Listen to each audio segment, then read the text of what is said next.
নমস্কার, নিউজ ভ্যানগার্ডের পর্দায় আপনাদের প্রত্যেককে স্বাগত। এই মুহূর্তে আপনাদের সঙ্গে আমি রয়েছি শতাব্দী। নজর রাখতে শুরুতেই আছে এয়ার ইন্ডিয়ার প্রসঙ্গে, কারণ বারবার প্রশ্নের মুখে পড়তে হচ্ছে এয়ার ইন্ডিয়ার বিমানকে, এবং যার কারণে যাত্রী নিরাপত্তা প্রশ্নের মুখে। সেক্ষেত্রে আবারও দেখা গেছে বিপত্তি এয়ার ইন্ডিয়ার বিমানে। মুম্বাইয়ে অবতরণের সময় রানওয়েতে পিছলে গেল বিমান, অল্পের জন্য প্রাণে বাঁচল যাত্রীরা। এখন কি খবর রয়েছে যাব বিস্তারিত আমাদের সঙ্গে যুক্ত হয়ে গেছে প্রতিনিধি সৌম্য মুখোপাধ্যায়। সৌম্য, কি রয়েছে বিস্তারিত আপডেট?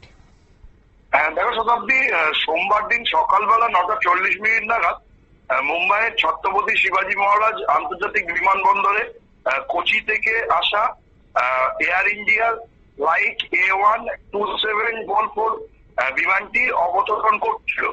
কিন্তু সেই সময় প্রচন্ড বৃষ্টি হচ্ছিল মুম্বাইতে। বিমানটি যখন রানওয়েতে নামার কিছুটা যাওয়ার পরেই আচমকা বিপত্তি ঘটে যায়। নিমিষের মধ্যে বিমানের 3টি চাকা বাস্ট করে রানওয়েতেই পিছলে যায় বিমানটি। তড়িঘড়ি তারপর বিমানটিকে সরিয়ে নিয়ে যাওয়া হয় নিরাপদ দূরত্বে, এবং বিমানে থাকা সমস্ত যাত্রী এবং বিমান কর্মীদের নিরাপদে বিমান থেকে নামিয়ে আসা হয়। তারা সকলেই অক্ষত রয়েছে বলে জানা গেছে। এয়ার ইন্ডিয়ার তরফ থেকে বিবৃতি দিয়ে জানানো হয়েছে যে কোচি থেকে মুম্বাইগামী AI-2744 বিমানটি অবতরণের সময় মুম্বাইয়ের বেশ কিছু জায়গায় ভারী বৃষ্টি হচ্ছিল, যার জেরে অবতরণের সময় ভেজা রানওয়েতে বিমানটি পিছলে যায়।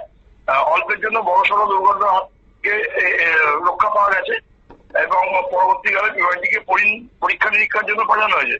যেটা জানা যাচ্ছে যে বিমানটির 3টি চাকা বিস্ফোরণ হওয়ার সাথে সাথে বিমানটির ইঞ্জিনও ক্ষতিগ্রস্ত হয়েছে। আরো কি ক্ষতি হয়েছে না হয়েছে সেগুলো পরীক্ষা করে দেখা হচ্ছে। তবে এই বিষয়টিকে কেন্দ্র করে নিমিষের মধ্যেই উত্তেজনা ছড়িয়ে পড়ে মুম্বাই বিমানবন্দরে। আহমেদাবাদে বিমান দুর্ঘটনার স্মৃতি ফিরে এসেছিল, ফলে অনেকেই আতঙ্কিত হয়ে পড়েন। এর ফলে এয়ার ইন্ডিয়ার বিমান পরিষেবায় নতুন করেই প্রভাব পড়বে বলেই আশঙ্কা করা হচ্ছে। ধন্যবাদ। অর্থাৎ আবারও বিপত্তি এয়ার ইন্ডিয়ার বিমানে মুম্বাই বিমানবন্দরে নামার পরে রানওয়ে থেকে বিমান ছিটকে গেছে বলে খবর পাওয়া গেছে। ক্ষতিগ্রস্ত হয়েছে বিমানের ইঞ্জিন, এবং এর সঙ্গে যাত্রীদের মধ্যে একটা আতঙ্ক বিরাজ করছে। যদিও এখনো পর্যন্ত গোটা পরিস্থিতি নিয়ন্ত্রণে আনা হয়েছে এবং বিমানটিকে পরীক্ষা নিরীক্ষার জন্য সেখানে পাঠানো হয়েছে। নিয়ে নিচ্ছি ছোট্ট একটি বিজ্ঞাপন বিরতির সঙ্গে থাকুন।